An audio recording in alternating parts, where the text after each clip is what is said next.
Hello students, welcome back. इस video में हम लोग क्लास 10th के चैप्टर 3 की 5th एक्सरसाइज यानी कि एक्सरसाइज 3.5 करेंगे। जो कॉन्सेप्ट इस एक्सरसाइज में यूज होगा वो है क्रॉस मल्टीप्लिकेशन मेथड, यानी कि हम पेयर ऑफ लीनियर इक्वेशन को सॉल्व करेंगे क्रॉस मल्टीप्लिकेशन मेथड से। सबसे पहले मैं आपको इसका बेसिक बताना चाहूंगा कि क्रॉस मल्टीप्लिकेशन मेथड कौन सा है। ये वो क्रॉस मल्टीप्लिकेशन नहीं है जो आपने प्रीवियस क्लासेस में करी थी। ये लीनियर इक्वेशन को सॉल्व करने का क्रॉस मल्टीप्लिकेशन का मेथड है, थोड़ा अलग है। तो आइए देखते हैं।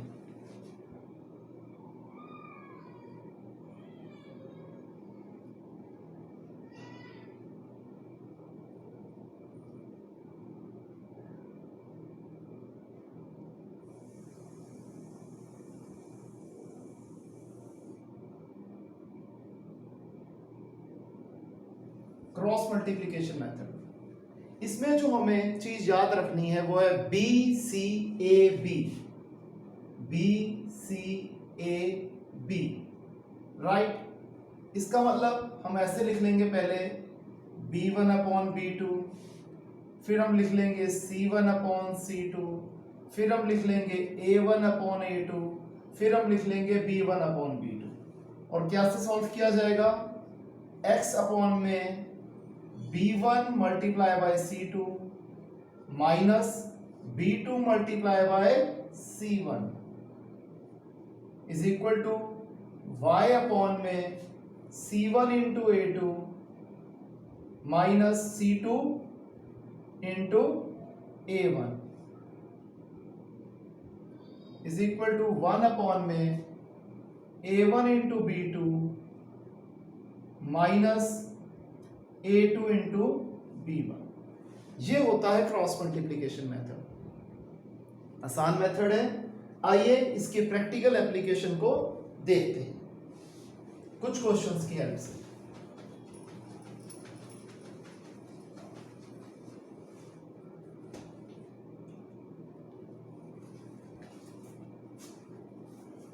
जैसे बेटे क्वेश्चन नंबर 1 में हमें बोलता है कि which of the following linear equations, which of the following pair of linear equation has unique solution, no solution and infinitely many solution।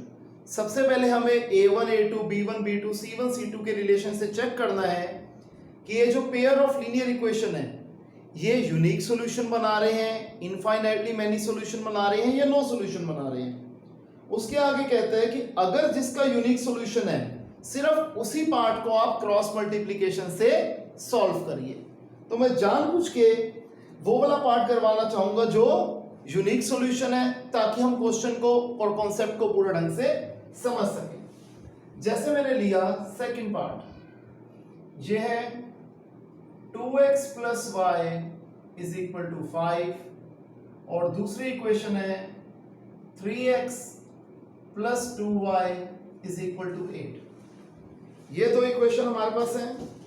पहले इसे हम स्टैंडर्ड फॉर्म में लिखेंगे कि 2x plus Y minus 5 is equal to 0, 3x plus 2y minus 8 is equal to 0। सबसे पहले हमें check करना है कि ये तीनों केसेस में से कौन से केस को बिलोंग करता है।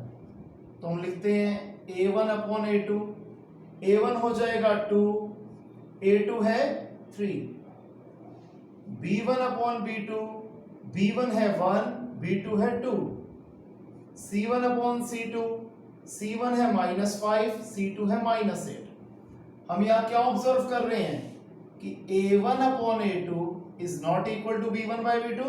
हम देख रहे हैं 2 अपॉन 3 1 बाई 2 के बराबर नहीं है। जब a1 upon a2 is not equal to b1 by b2 होता है तो ये क्या होता है? Unique solution. It is a unique solution.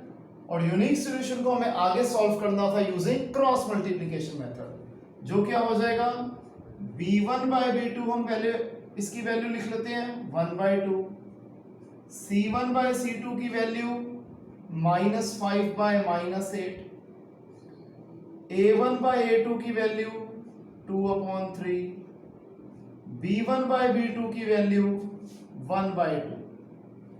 अब क्रॉस मल्टीप्लिकेशन के क्वेश्चन करवाने से पहले आपको दो तीन छोटी छोटी बातें और याद रखनी है। वो क्या याद रखनी है कि कभी भी इन क्वेश्चंस में हम माइनस से माइनस को काटेंगे नहीं। अगर डिनोमिनेटर में माइनस है उसे न्यूमरेटर में शिफ्ट नहीं करेंगे। और कोई भी क्वेश्चन हो, जैसे अगर 2/4 है तो वो 2/4 ही रहेगा, उसे हम 1/2 यानी कि सिंपलेस्ट फॉर्म में कन्वर्ट नहीं करेंगे। ये बात का ध्यान रखिएगा। तो आइए क्वेश्चन आगे सॉल्व करते हैं। ये हो जाएगा x अपॉन में b1c2 minus b2c1 is equal to y upon में c1a2 minus c2a1 is equal to 1 upon में a1b2 माइनस a2b1। ये हमने फॉर्मूला डाल दिया। अब इसके बाद हम इस फॉर्मूले में वैल्यूज डालते हैं। किसकी? a1 a2 b1 b2 c1 c2 इन सब की वैल्यूज डालते हैं। जैसे b1 की वैल्यू थी 1 मल्टीप्लाई बाय c2 की वैल्यू है -8, फिर माइनस ये फॉर्मूले वाला b2 की वैल्यू 2 c1 की वैल्यू -5। इसी तरीके से आगे वैल्यू डालते हैं y अपॉन में -5 इंटू 3 माइनस में -8 into 2 is equal to 1 upon में 2 इंटू 2 -3 इंटू 1। अब नॉर्मल इसे सॉल्व करना है। 1 into -8 minus 2 into -5 is +10 is equal to y upon में -5 इंटू 3 -15 माइनस माइनस +8 8 2 जा 16 2 2 जा 4 3 1 जा 3 x upon 2 is equal to y upon 1 is equal to 1 upon 1। इसके बाद हम क्या करेंगे कि हम x और y दोनों का ही कंपैरिजन 1 से करेंगे। मैं इधर अब इस क्वेश्चन को आगे यहां पे सॉल्व कर रहा हूं। तो ये क्या हो जाएगा? x upon 2 is equal to 1 upon 1। Further आगे क्या है? y upon 1 is equal to 1 upon 1। अब नॉर्मल क्रॉस मल्टीप्लाई करते हैं। x into 1 is equal to 2 into 1 and इस साइड क्या हो जाएगा? y into 1 is equal to 1 into 1। x is equal to 2 and y is equal to 1। तो ये हमारा आंसर था क्रॉस मल्टीप्लिकेशन का। इसे कॉपी कीजिए।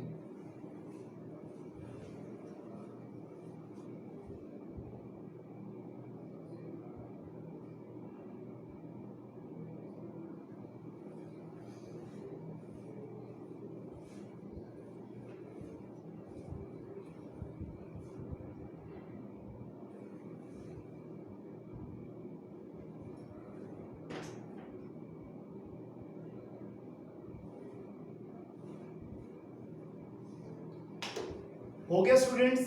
तो क्वेश्चन नंबर 1 के बाकी सारे पार्ट्स आप इजीली कर सकते हैं। आप वो सारे घर में अटेम्प्ट करेंगे। जो प्रॉब्लम होगी आप मेरे से पूछेंगे। तो आइए अब हम करते हैं क्वेश्चन नंबर 2।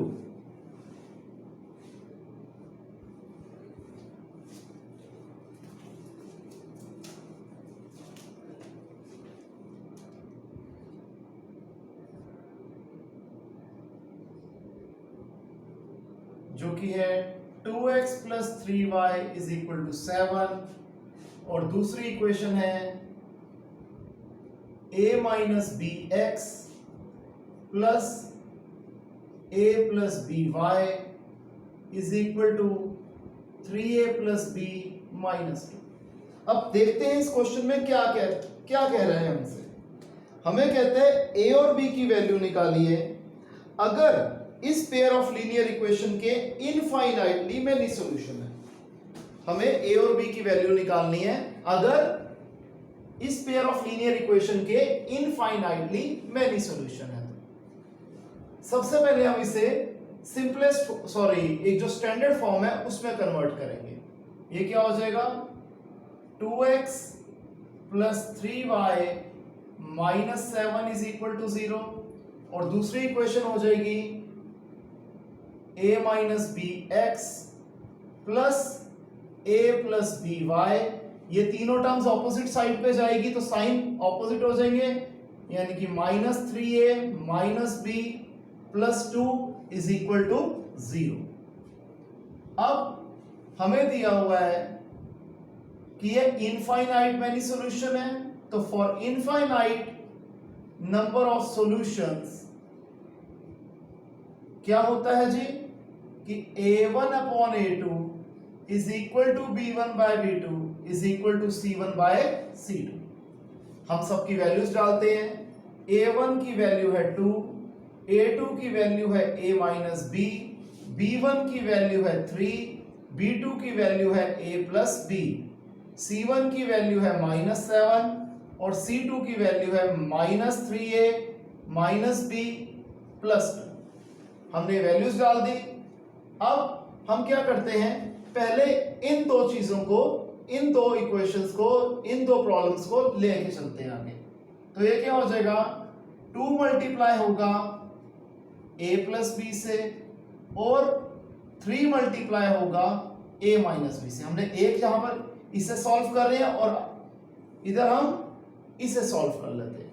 तो हो जाएगा 3 into minus 3a minus B plus 2 is equal to minus 7 into a plus B.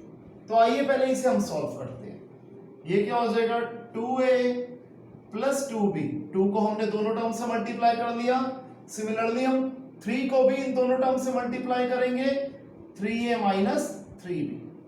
तो ये क्या हो जाएगा 2a minus 3a is equal to minus 3b plus 2b उधर जाके minus 2b, minus a is equal to minus 5b, minus से minus cut गया, a की वैल्यू आ गई 5b। अब हम इस a की वैल्यू 5b जो निकल रही है इसका हम यूज करेंगे यहां पर। जब ये पहले थोड़ा इसे सॉल्व कर लेते हैं फिर हम इस वैल्यू को इसके अंदर सब्स्टिट्यूट करेंगे। तो 3 into minus 3a minus 9a, 3 into minus b minus 3b, 3 2 जा 6, minus 7 into a minus 7a, minus 7 into b minus 7b, minus 9a, minus 7a इधर जाके प्लस 7a, माइनस 3b वैसे का वैसा, माइनस 7b इधर जाके प्लस 7b, 6 इधर जाके ऑपोजिट साइड जाके माइनस 6। ये हो जाएगा minus 2a plus 4b is equal to minus 6। अब ये जो a की वैल्यू थी हम इसको इसके अंदर सब्स्टिट्यूट कर देते हैं। मैं यहां पर इसे वन इक्वेशन अज्यूम कर लेता हूं, इसे सेकंड इक्वेशन अज्यूम कर लेता हूं। तो putting a is equal to 5b in equation 2, तो माइनस 2 इंटू a की जगह 5b plus 4b is equal to minus 6, minus 10b plus 4b is equal to minus 6, minus 6b is equal to minus 6, minus से minus cut गया, b आ गया 6 upon 6, b की value आ गई 1। अब हम क्या कर देते हैं, मैं इधर ले जाता हूं, putting b is equal to 1 in equation 1। a की वैल्यू क्या है 5b, a आ जाएगा 5 इंटू 1, a आ गया 5। दिस इंप्लाइज a की वैल्यू है 5 और b की वैल्यू है 1। तो ये हमारा सॉल्यूशन था। इसे कॉपी कीजिए फिर आगे करते हैं।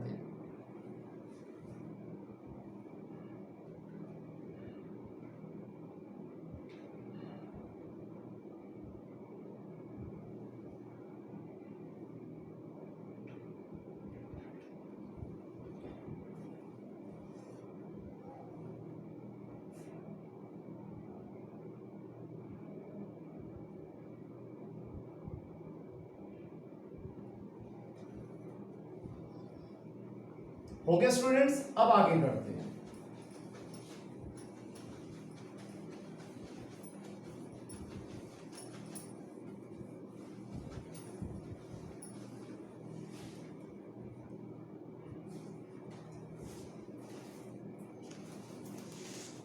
Second part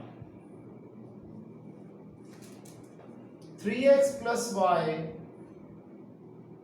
is equal to 1 और दूसरी इक्वेशन है 2k minus 1x plus k minus 1y is equal to 2k plus 1। इसमें कहते हैं हमें k की वैल्यू निकाली है अगर इस पेयर ऑफ लीनियर इक्वेशन का नो सॉल्यूशन है। हम सबसे पहला स्टेप वही करेंगे, इसे स्टैंडर्ड फॉर्म में लिखेंगे 3x plus Y minus 1 is equal to 0। Second equation हो जाएगी 2k minus 1x plus k minus 1y minus 2k minus 1 is equal to 0। अब देखिए क्या होगा, फॉर नो सॉल्यूशन हमें पता है क्या होता है, a1 by a2 is equal to b1 by b2 is not equal to c1 by c2। ये हमारे पास होता है बेटे। a1 बाय a2 की वैल्यू है 3 upon 2k minus 1, b1 by b2 की वैल्यू है 1 upon k minus 1 is not equal to c1 by c2 की वैल्यू है minus 1 upon minus 2k minus 1। तो हम सिर्फ इतने से पार्ट को सॉल्व करते हैं, 3 into k minus 1 is equal to 1 into 2k minus 1। 3 into 3 को दोनों टर्म से मल्टीप्लाई करेंगे, 3 इंटू के 3k, 3 into minus 1 minus 3, 1 into 2k 2k, 1 into minus 1 minus 1। k की टर्म्स एक तरफ ले जाएं 3k माइनस 2k और कॉन्स्टेंट्स को एक तरफ ले जाएं माइनस 1 प्लस 3, k आ गया 2। हमें k की वैल्यू निकालनी थी, यही हमारा आंसर है। तो बच्चों बहुत आसान क्वेश्चन है, एक बार अगर आपने कॉन्सेप्ट के ऊपर अपनी ग्रिप अच्छी बना ली तो क्वेश्चन बहुत आसानी से सॉल्व हो जाएंगे। इसे कॉपी कीजिए, फिर आगे करते हैं।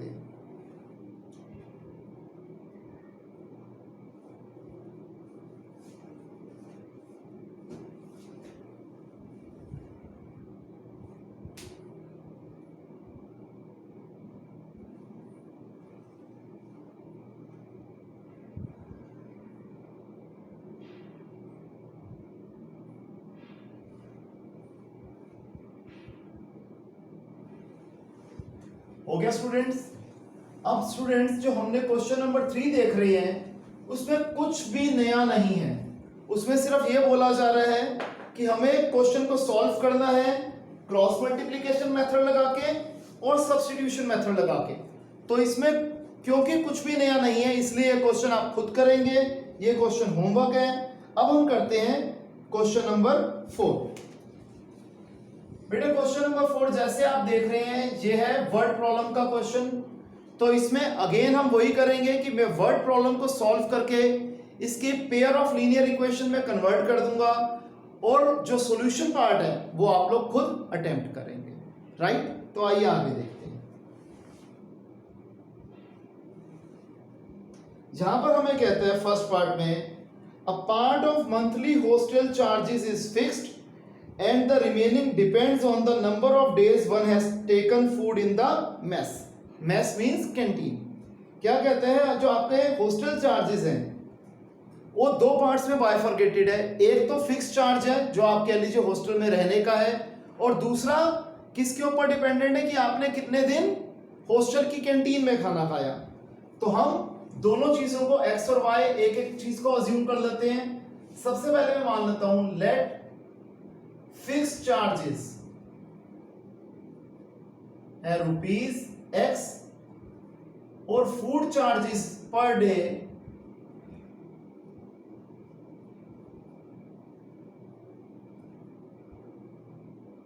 वो है ₹Y। इतना मैंने मान लिया, शॉर्ट में लिख रहा हूं again. According to first problem क्या कह रहा है कि अगर मिस्टर ए ने 20 दिन खाना खाया तो उन्होंने 1000 रुपीज टोटल पे करे, यानी कि फिक्स चार्जेस x प्लस 20 दिन का खाना 20y, तो उनके चार्ज लगे ₹1000।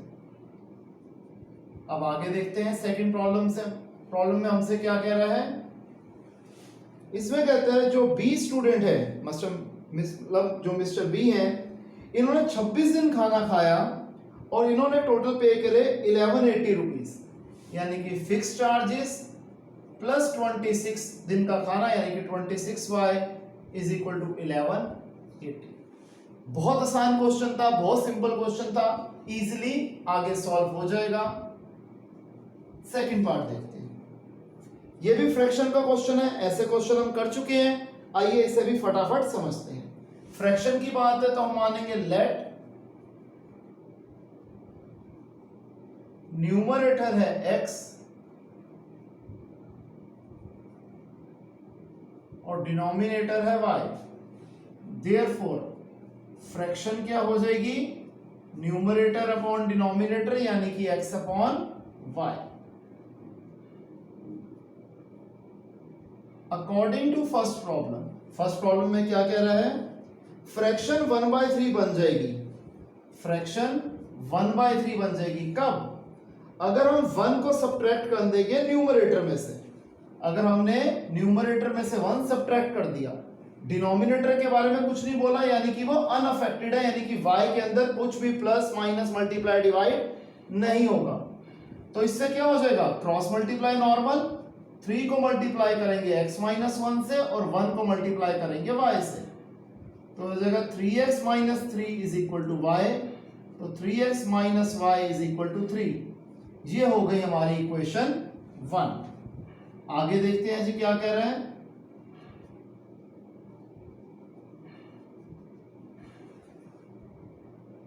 फ्रैक्शन बन जाती है 1/4 when 8 is added to denominator.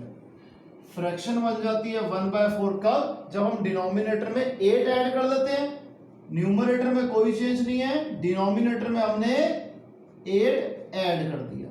Again cross multiply, 4 into x is equal to 1 into y plus 8, 4x is equal to y plus 8, 4x minus y is equal to 8। ये हमारी second equation हो गई, इसे आप copy कर लीजिए, आगे का क्वेश्चन का पार्ट आप खुद सॉल्व करेंगे, तो प्लीज कॉपी कीजिए स्टूडेंट्स।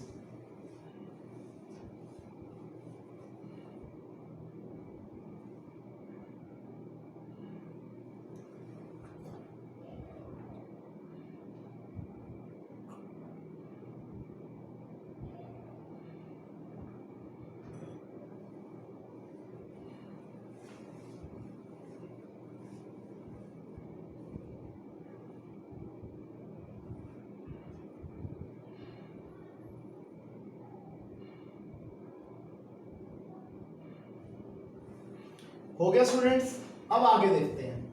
बेटे जो आने वाले ये 3 पार्ट्स हैं, ये तीनों पार्ट्स ट्रिकी भी हैं और इंपॉर्टेंट भी बहुत ज्यादा हैं, तो इसलिए अपना कंसंट्रेशन लेवल थोड़ा हाई कर लीजिए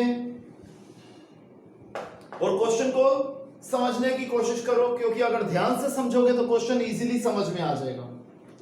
थर्ड पार्ट, यहां पे कहता है Yash scored 40 marks in a test. Yash के एक टेस्ट में 40 मार्क्स आए, कब, getting 3 marks for each right answer and losing 1 mark for each wrong answer. अगर उसे हर क्वेश्चन का सही आंसर देने पे 3 नंबर मिल रहे हैं और हर क्वेश्चन का गलत आंसर देने पे 1 मार्क्स कट रहा है, तो सबसे पहले मान लेता हूं let number of correct answers है x और नंबर ऑफ रॉन्ग आंसर्स ये क्या है y। फिर देखते हैं जी फर्स्ट प्रॉब्लम में हमें क्या कह रहा है, यहां कह रहे हैं कि इसके 40 मार्क्स आए, मार्क्स टोटल कितने आए 40, अगर 3 मार्क्स मिल रहे थे सही राइट आंसर के, तो यानी कि 3 multiply by x plus wrong answer का 1 मार्क्स डिडक्ट हो रहा था, यानी कि -1 into y is equal to 40। 3 marks into number of correct answers, 1 marks deduct हो रहा है, -1 लिख दिया, into number of wrong answers, plus और माइनस करके 40 मार्क्स आएगा। बेटे जो नेगेटिव मार्किंग होती है वो हमारे एंट्रेंस एग्जामिनेशंस में होती है, उस तरीके का ये क्वेश्चन इन्होंने अज्यूम करा है। नहीं तो हमारे सीबीएसई में नेगेटिव मार्किंग नाम की जैसी कोई चीज एग्जिस्ट नहीं करती।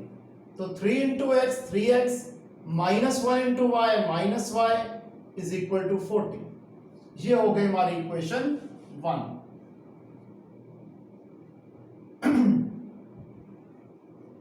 अकॉर्डिंग टू सेकंड प्रॉब्लम क्या कह रहे हैं, अगर 4 मार्क्स मिल रहे होते सही आंसर्स के और 2 मार्क्स कट रहे होते रॉन्ग आंसर्स के, यानी कि 4 into x plus minus 2 into y, तो कितने मार्क्स आते हैं इसके? 50 मार्क्स आते हैं।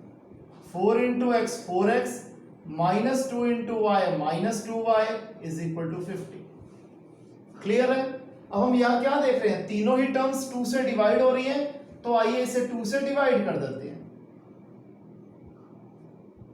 Divide it by 2, 2x minus y is equal to 25। ये हो गई इक्वेशन 2। इसके बाद हमने इसे नॉर्मल तरीके से सॉल्व करना है। इसे कॉपी कीजिए।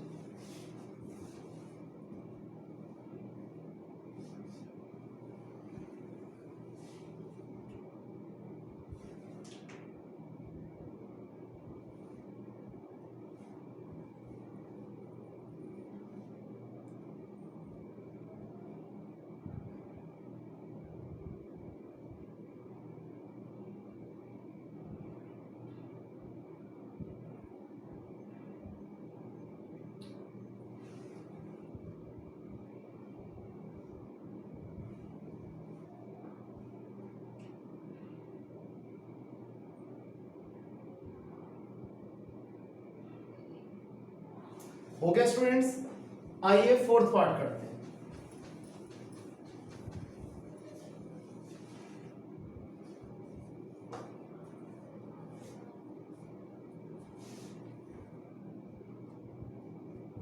फोर्थ पार्ट में हमसे कह रहे हैं places A and B are 100 kilometre apart on highway.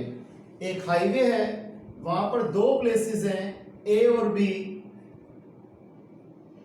जिसके बीच का डिस्टेंस है 100 किलोमीटर। ए और बी का जो बीच का डिस्टेंस है वो है 100 kilometre. One car starts from A and another from B at the same time. एक गाड़ी पॉइंट ए से चलना शुरू होती है, एक पॉइंट बी से चलना शुरू होती है।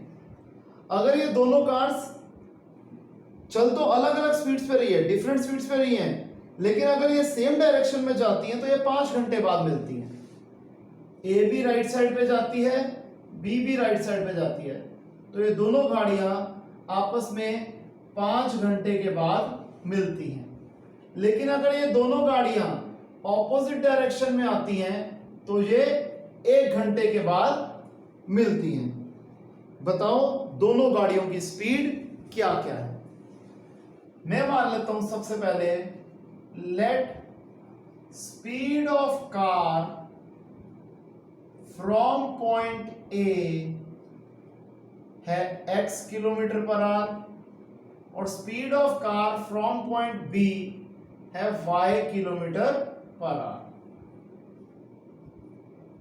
अकॉर्डिंग टू फर्स्ट प्रॉब्लम, अब बच्चों ध्यान से समझना, क्वेश्चन ट्रिकी ज्यादा है। एक गाड़ी ए से चली राइट साइड पे, एक गाड़ी बी से चली राइट साइड पे, और ये 5 घंटे के बाद मिली। तो अगर हमें ए का 5 घंटे का डिस्टेंस भी निकालना है और बी का भी 5 घंटे का डिस्टेंस निकालना है, तो मैं पहले इसे थोड़ा इजी फॉर्म में लिख देता हूं कि distance travelled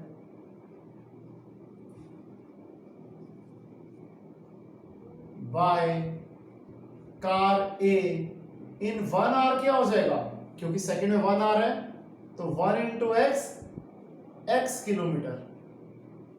distance travelled by car A in 5 hours क्या हो जाएगा, 5 into x 5x kilometre.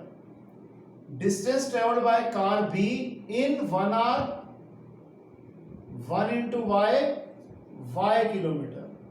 Distance travelled by car B in 5 hours 5 into y 5 kilometre. पहले मैंने ये लिख दिया, सिंपल बेटे, डिस्टेंस का फॉर्मूला होता है स्पीड इंटू टाइम, उसी का यूज किया है। अब समझिए, अकॉर्डिंग टू फर्स्ट प्रॉब्लम, ए 5 घंटे में जितना डिस्टेंस ट्रेवल करती है उसमें से अगर मैं बी का डिस्टेंस निकाल देता हूं, मेरी फिंगर्स को देखिए, ए ने डिस्टेंस ट्रेवल किया 5 घंटे में यहां से यहां, बी ने ट्रेवल किया 5 घंटे में डिस्टेंस यहां से यहां। अगर इस टोटल में से मैं ये वाला हिस्सा निकाल दूंगा तो कितना डिस्टेंस आ जाएगा, इतना, जो कि किसके बराबर है, 100 किलोमीटर के बराबर है, क्योंकि हमें दोनों पॉइंट्स का डिस्टेंस दिया हुआ था 100 किलोमीटर। यानी कि 5x माइनस 5y किसके बराबर है, 100 के। 5 घंटे में जितना x ने डिस्टेंस ट्रेवल किया, 5 घंटे में जितना y ने जो डिस्टेंस ट्रेवल किया, दोनों का डिफरेंस है 100। अगेन हम देख रहे हैं तीनों टर्म्स 5 से डिवाइड हो रही हैं, तो इसे 5 से डिवाइड कर देते हैं। ये हो जाएगा x minus y is equal to 20। ये हो गई हमारी इक्वेशन 1।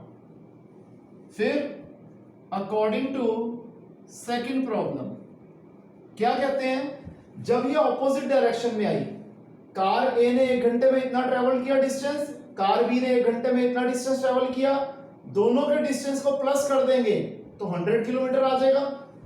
कार ए ने 1 घंटे में कितना डिस्टेंस ट्रेवल किया था, x, कार बी ने 1 घंटे में कितना डिस्टेंस ट्रेवल किया था, y किलोमीटर, और दोनों का सम क्या है, 100। क्लियर, इसे कॉपी कीजिए।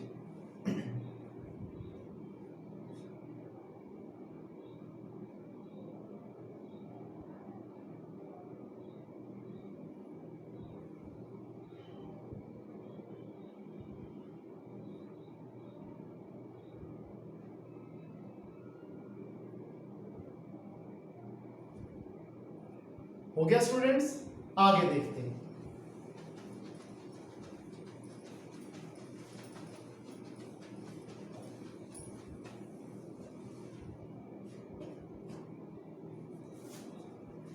लास्ट पार्ट हमारी एक्सरसाइज का 5th पार्ट। यहां पर बात हो रही है एरिया ऑफ रेक्टेंगल की, और बात हो रही है लेंथ और ब्रेड्थ की। किसकी, रेक्टेंगल की लेंथ और ब्रेड्थ की। तो सबसे पहले मैं मान लेता हूं, let original length of rectangle be x units and original breadth of rectangle be y units. Clear है यहां तक। अब अकॉर्डिंग टू फर्स्ट प्रॉब्लम हमें क्या कह रहा है, जो एरिया है रेक्टेंगल का वो 9 स्क्वायर यूनिट से कम हो जाता है। कब कम हो जाता है, अगर हम लेंथ को 5 यूनिट से कम कर देते हैं और ब्रेड्थ को 3 यूनिट से बढ़ा देते हैं। हम सबसे पहले लेंथ को 5 यूनिट से कम कर रहे हैं, यानी कि x माइनस 5, ब्रेड्थ को 3 यूनिट से बढ़ा रहे हैं, y प्लस 3। तो एरिया क्या हो रहा है, 9 स्क्वायर यूनिट्स कम हो रहा है। हमें पता है एरिया ऑफ रेक्टेंगल क्या होता है, L इंटू बी। L है x, b है y, तो एरिया हो गया xy। एरिया हो गया xy। तो क्या कह रहा है, xy माइनस 9 हो जाएगा। एरिया 9 स्क्वायर यूनिट्स कम हो जाएगा। कब, जब हम लेंथ को 5 यूनिट से कम करेंगे और ब्रेड्थ को 3 यूनिट से बढ़ाएंगे। और वही L इंटू बी एरिया होता है, तो लेंथ, न्यू लेंथ होगी x माइनस 5, न्यू ब्रेड्थ होगी y प्लस 3, और न्यू एरिया हो गया xy minus 9। L into b area, ये न्यू लेंथ, ये न्यू ब्रेड्थ, और ये न्यू एरिया, क्योंकि ओरिजिनल एरिया में से 9 स्क्वायर यूनिट एरिया रिड्यूस हो रहा था। इसे थोड़ा इजी इक्वेशन बना लेते हैं। पहले x को इन दोनों टर्म से मल्टीप्लाई करेंगे, x into y x y, x into 3y minus, sorry, x into 3x, minus 5 into y minus 5y, minus 5 into 3 minus 15 is equal to x y minus 9। X y से x y cut गया, 3x minus 5y is equal to minus 9, minus 15 इधर जाके plus 15, तो 3x minus 5y हो गया 6। ये हो गई हमारी इक्वेशन 1। क्लियर है? आगे देखिए सेकंड प्रॉब्लम में देखते हैं हमें ये क्या कह रहा है कि if we increase the length by 3 and the breadth by 2, हमने लेंथ को 3 यूनिट से बढ़ा दिया और ब्रेड्थ को 2 यूनिट से बढ़ा दिया, तो एरिया 67 स्क्वायर यूनिट से बढ़ जाएगा। तो एरिया क्या हो जाएगा? 67 स्क्वायर यूनिट से बढ़ जाएगा। New length into new breadth is equal to new area. ये न्यू लेंथ है, ये न्यू ब्रेड्थ है, और न्यू एरिया क्या हो रहा है? ओरिजिनल एरिया से 67 स्क्वायर यूनिट्स बढ़ रहा है। वही अगेन सेम मेथड, x को दोनों टर्म से मल्टीप्लाई करेंगे, x into y x y, x into 2 2x, 3 into y 3y, 3 into 2 6 is equal to x y plus 67। X y से एक्स वाई कट गया, 2x plus 3y is equal to 67 minus 6, 2x plus 3y is equal to 61। ये हमारी second equation हो गई। अब ये question हमारा easily solve हो जाएगा। यहां पे बेटे हम आज की क्लास वाइंड ऑफ करते हैं। अगली क्लास में मिलेंगे नए टॉपिक के साथ। तो okay students, bye, take care, see you.